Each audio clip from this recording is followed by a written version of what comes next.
Hi, this is Dr. Marty, and I want to welcome you to my YouTube series. This particular show is on how to get your partner to really hear you and not have discussions turn into fights. It's taken from an earlier broadcast that I did on my radio program, about a year ago. Please disregard the phone number during the video. It was the call-in number of the radio station I was broadcasting on. However, if you would like to get in touch with me, you can always call me at 732-246-8484. I try and always answer my own phone, 732-246-8484. In this program, I'll be describing rules for good communication. These rules are suggestions that I make during my counseling sessions with couples. After listening to the program, you might want to try some of them just to see how they work in your relationship. On the YouTube and on my site, yourmarriagecounselor.com, I have programs on infidelity, addiction, negotiation with your partner, and how to build a stronger relationship. I'd love to hear from you regarding your thoughts and any questions you have regarding counseling. You can reach me directly at 732-246-8484, and you can also email me through my site, yourmarriagecounselor.com. That's yourmarriagecounselor.com. I look forward to hearing from you to see how I can be of help with your specific situation. Thanks again for listening. Practicing these rules have helped a lot of couples that I've worked with, and I think they can help you as well. Thanks again. Look forward to hearing from you.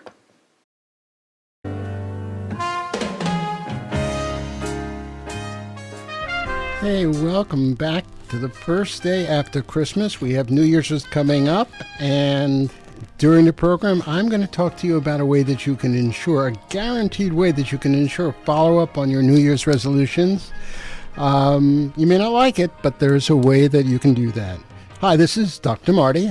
Let me tell you a little bit about myself. And I have a doctorate in psychology, and I'm a licensed couples and marriage counselor, and I've been doing this ever since the dinosaurs roamed the earth.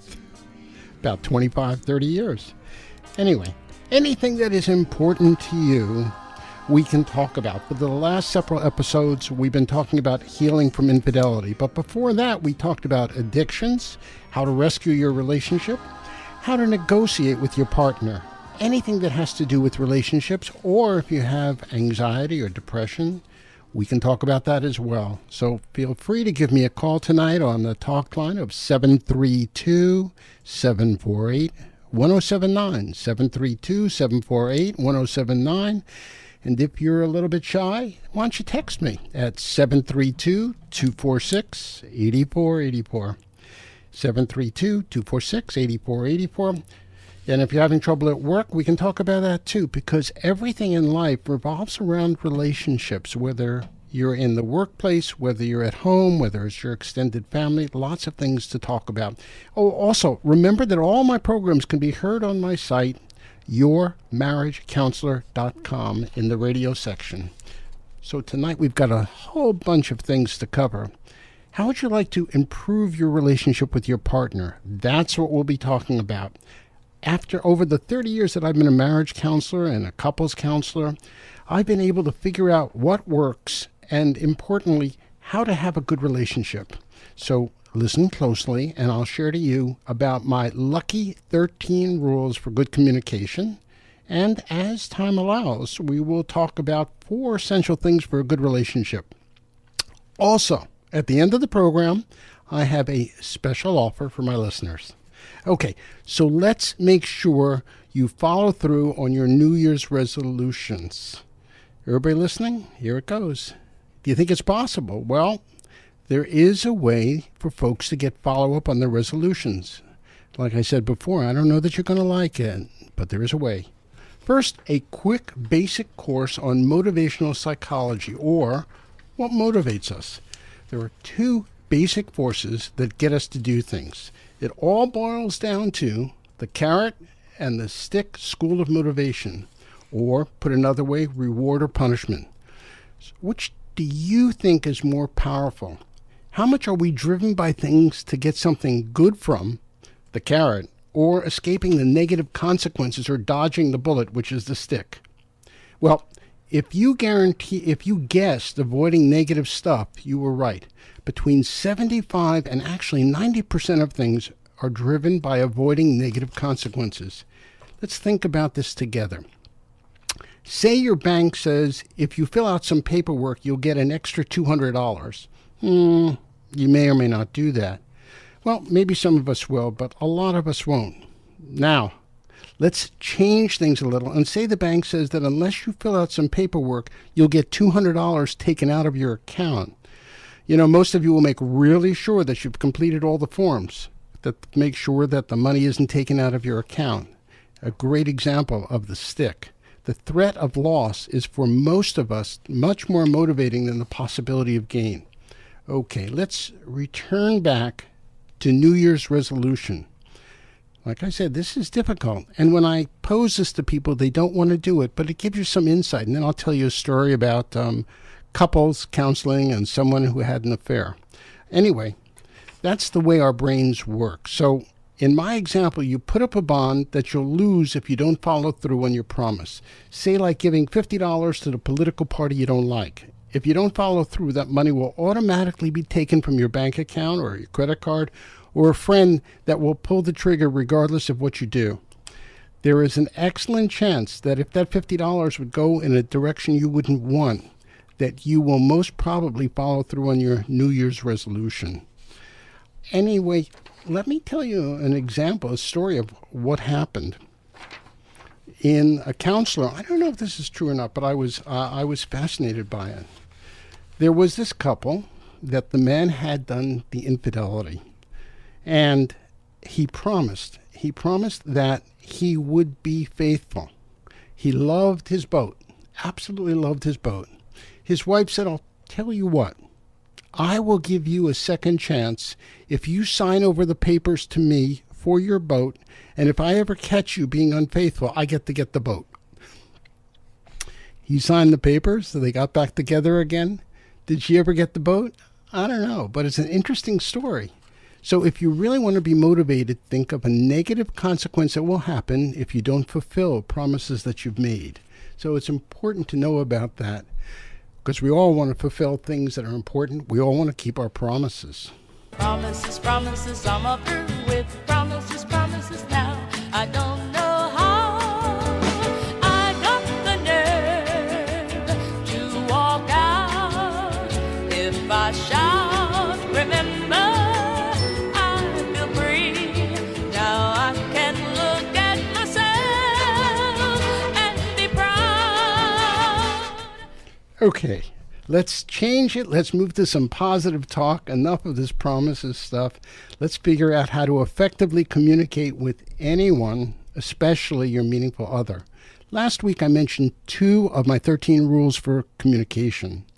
First rule was look at the person who's talking to you. And remember I said even during therapy and somebody who's had children with the other person, what happens is they tend to look away. Look at the person you're talking with, and that's going to make a difference in terms of your communication, and you'll be surprised. It's easier said than done. And the second thing I talked about was use the word I rather than the word you.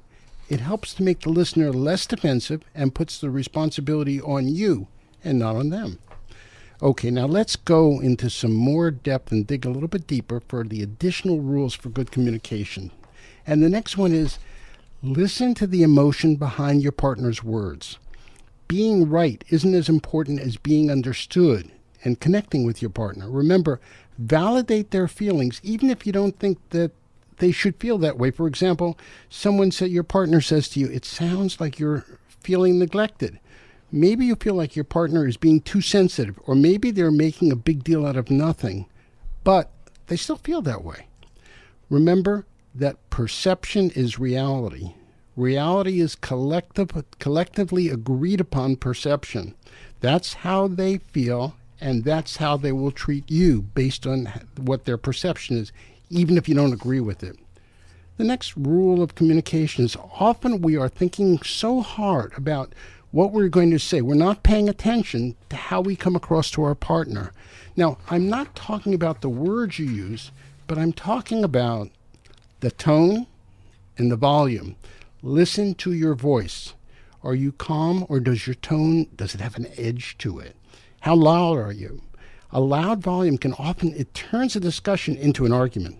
Now, it sounds pretty simple, but when you're talking about something that upsets you, that's important to you, you forget to pay attention to how you should sound to the other person. So listen to your voice when you're talking. There are a lot of things that you have to do at the same time to be a good communicator, but after a while, you get into the pattern of hearing how your voice sounds to the other person. All right, let's move along, and let's talk about another important rule of communication. Focus on what your partner is saying rather than thinking about a rebuttal. Your partner says, you spend too much time with the kids and neglect our relationship.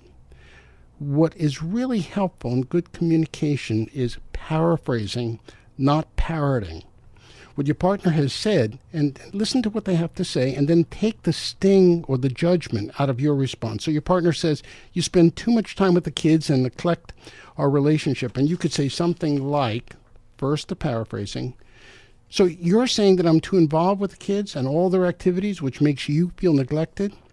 The purpose of saying things that way is that it'll help you feel that they really help them feel that they're really understood by you.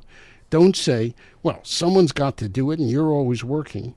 That comes across as a counterattack to the complaint of feeling neglected. Remember, one attack, you know what it generates. It generates another counterattack or withdrawal with prejudice. And by prejudice, I mean, even though nothing is said in response, the conversation in your partner's head is a negative one, and they're angry at you and condemning, and they stonewall you.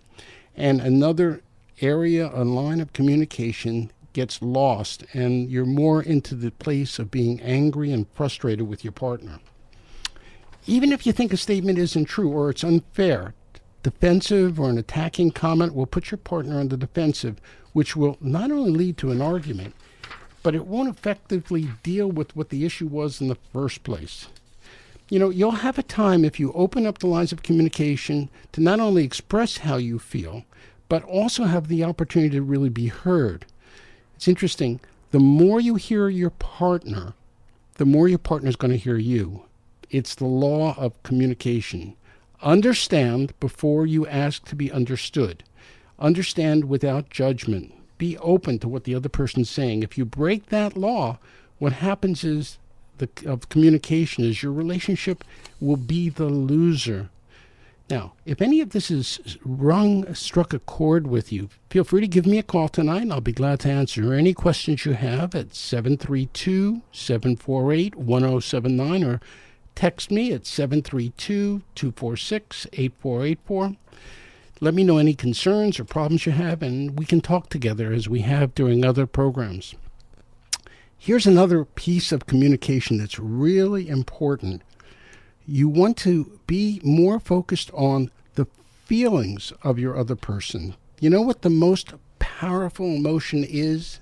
People will say love, and it's not the case. Love is sort of a rush that people feel. Love is a strong, quick connection with the person. But if you really want to connect with another person, be curious. Be curious about what's important to them. Learn about things rather than rebut them, or just an average conversation.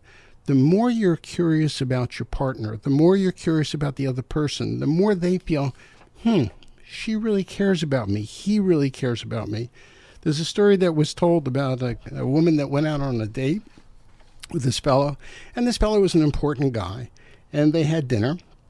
And he was talking and on, and she would nod her head and she would ask some questions, and she was virtually silent. She didn't say a word. They ended the date. He turned, he looked at her, and he said, I've had a terrific time. And she goes, really? And she's thinking to herself, but I haven't said a word. To which what happened was he was enjoying the fact that she was actually listening to him. It isn't so much what's said, it's what's heard, and that you really are interested in what the other person's saying.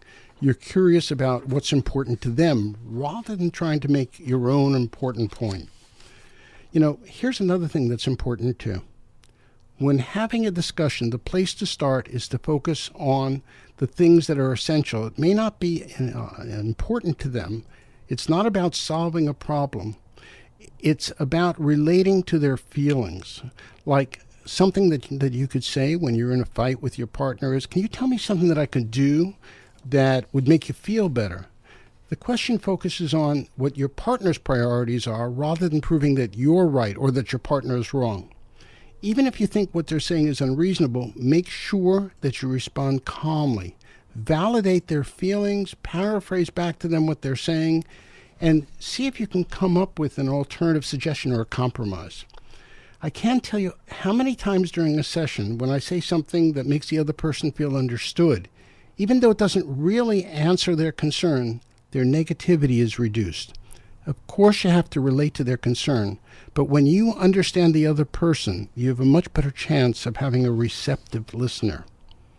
Another rule of communication is watch the other person. We think that the best way to communicate is with our mouth. Not so. If you believe in the universe or a deity, the deity gave us 2 ears, 2 eyes, and 1 mouth. The ratio is about a 4-to-1. Maybe there's a message there. Notice if you're giving too much detail when you're having a conversation with your partner. In other words, don't overtalk or respond in a way that dominates the conversation. For example, if you're a detailed person but your partner isn't responding, I know when I talk with my wife, sometimes I see her eyes glass over, and I say, you're not that interested in that. And rather than take offense, I back off and I stop talking about it and wait for another time or try and focus my response to her so that she'll really hear what I'm saying, because she not necessarily is in a spot where she wants to hear what is important to me at that moment. But if I'm patient and I pay attention, then later on our moments will come. The idea is you listen to what the person has to say and you watch them. You take a look, you keep their eyes right on them.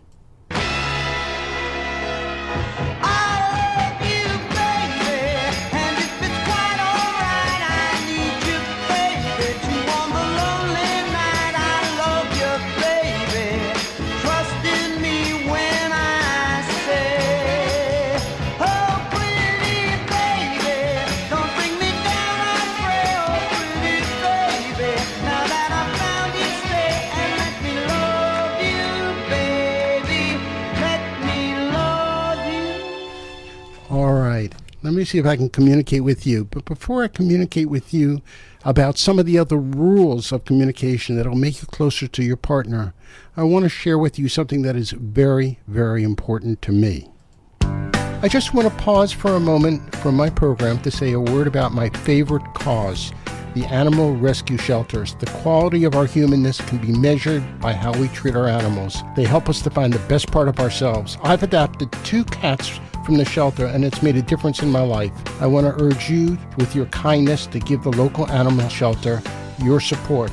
Give your time by volunteering, a donation, or yourself by having a forever home for a dog or a cat. Just make sure that you can afford both the time and the finances for a new friend. A lifetime of love is also a lifetime of commitment. For more details, call 908-725-0308, 908-725-0308, or email SRASNJ for Somerset Regional Shelter.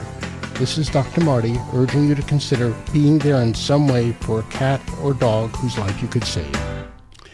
Hi, I hope that you are thinking about enjoying your pet as well. By the way, speaking of phone numbers, you can reach me here at 732-748-1079, or you can text me directly at 732-246-8484.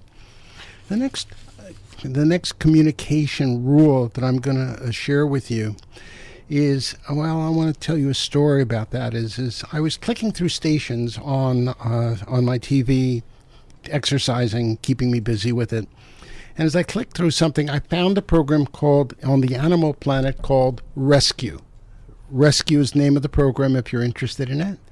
Rescue tells a story about people who go to the shelters, rescue an animal, and then train the animal to work with people who have disabilities, like with post-traumatic stress disorder, someone who had cancer, someone who has diabetes, someone who has limited use of their limbs, and they train an animal to be there. So it's unclear who rescues who. Do we rescue the dog, or does the dog rescue us? And it's about, I don't guess, I know for sure, and I know neurologically, it stimulates the whole thing about love and connection. And I can't watch the program without having a tear about how just sweet and humane that is. Which brings me to my next rule of communication. Communication is an emotional kind of thing. That's the most powerful piece of all. I have seen, and when I talked about the tear that I see, that I have when I watch the program, when you listen to your partner, be really mindful of their emotions. You can tell by their facial expressions. You can tell by the tone of their voice.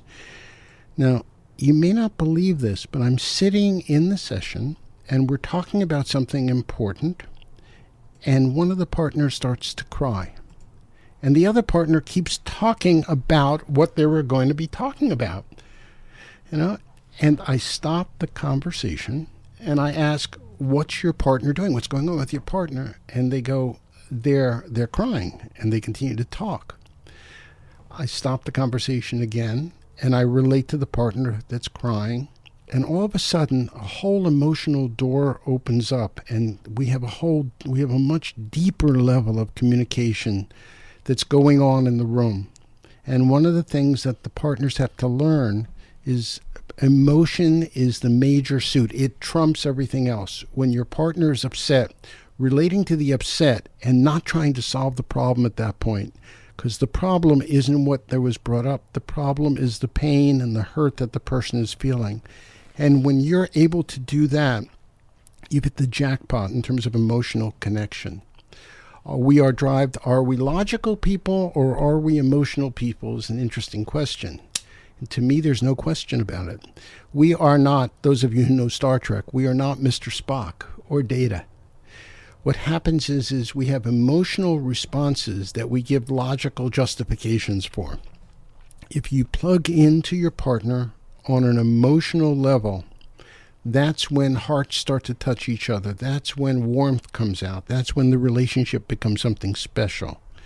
So the rule is pay attention to the feelings even more than you pay attention to the content, and then double back and relate to the feelings. All right, let's move on to something else. All right. Make sure that when you're talking, that you're talking simply and straightforward way, and that you're not lecturing to your partner.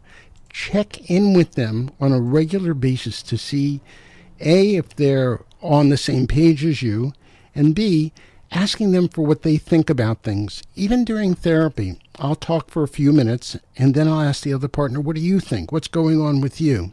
An invitation to come to the emotional party means that you'll have a party to go to. Ignoring them and just being in love with the sound of your own voice will distance them, and they won't hear what's being said. If your partner doesn't understand what you're trying to say, or their mind has wandered, or they're busy thinking about something to counter what you're saying, they won't really get the message that you're sending.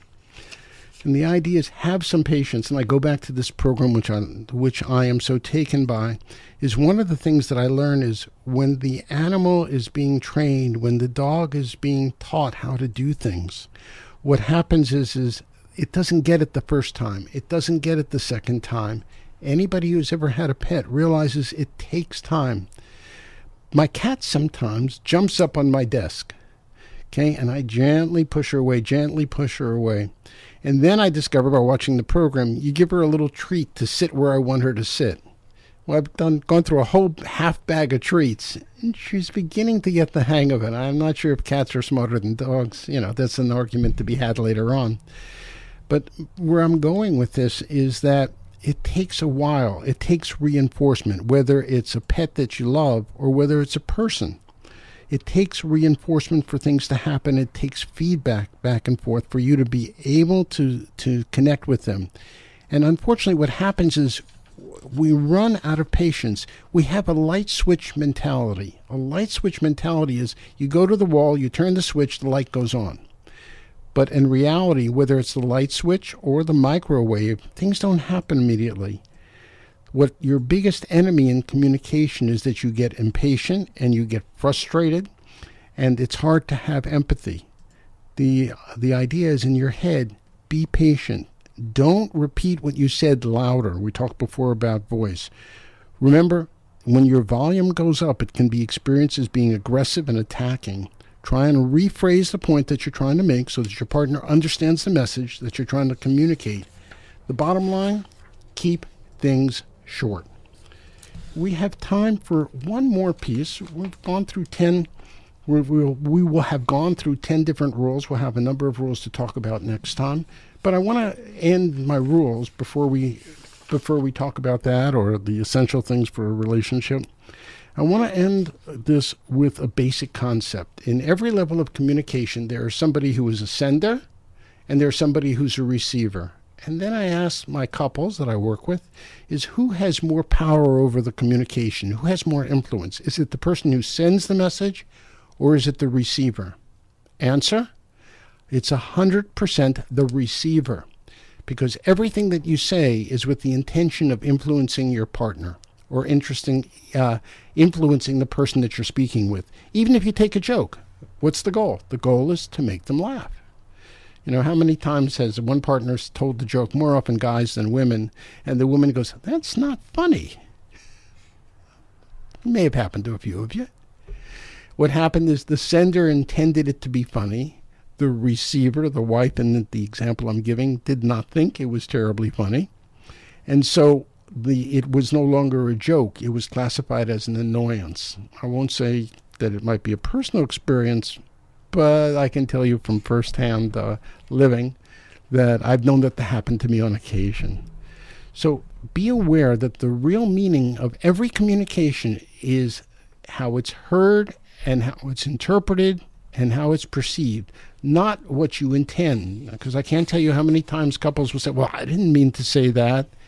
You have to walk it back and decide a better way to communicate your information. Because if you don't communicate your information in a way that you would like to hear, excuse me, if you don't communicate your information in a way that makes sense to your partner, what will happen is the communication will go south. There will be anger and frustration, and that you will only be distanced from your partner.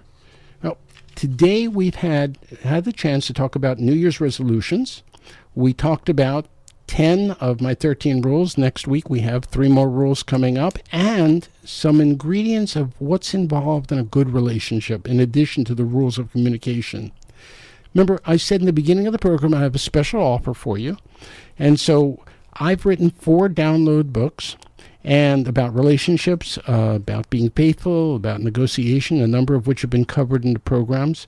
If you are a listener to this program, please either send me an email to drmarty@comcast.net or text me at 732-246-8484, and I'll be glad to send you any one of the books that I've written of your choice so that you can have a jump up on exactly the best way to negotiate with your partner, or if unfortunately you've been involved in an affair. I'll be glad to send that to you. My compliments, and as a thank you for being a listener to the program. In our next program, we're going to pick up on those 4 important ingredients of a good relationship, and we're going to finish up with the last 3 rules of communication. And as you follow that, what will happen is you'll find yourself being closer to the people that you really care about, and most of all, you'll be closer to that meaningful other in your life, and that will change everything. And we talked about happiness. Happiness is being connected and being understood. And as mentioned on the program, whether it's by a pet or by a person or by a parent, it's all about feeling close to people that you care about. So until next week, I will look forward to hearing from you with the idea of enjoy the specialness of the connection, of the love and the caring. Until next week, I'll look forward to hearing from you and sharing some more information to help your life be more filled with love and happiness. Take care and have a Happy New Year.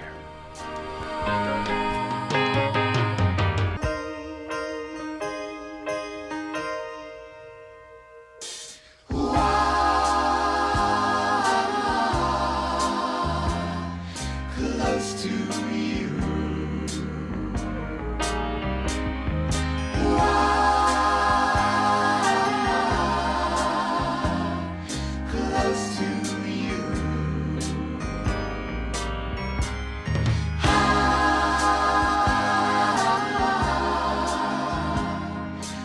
The views and opinions heard on the preceding program are not necessarily those of the staff and management of Oldies 1079 WOLD or SRN Communications.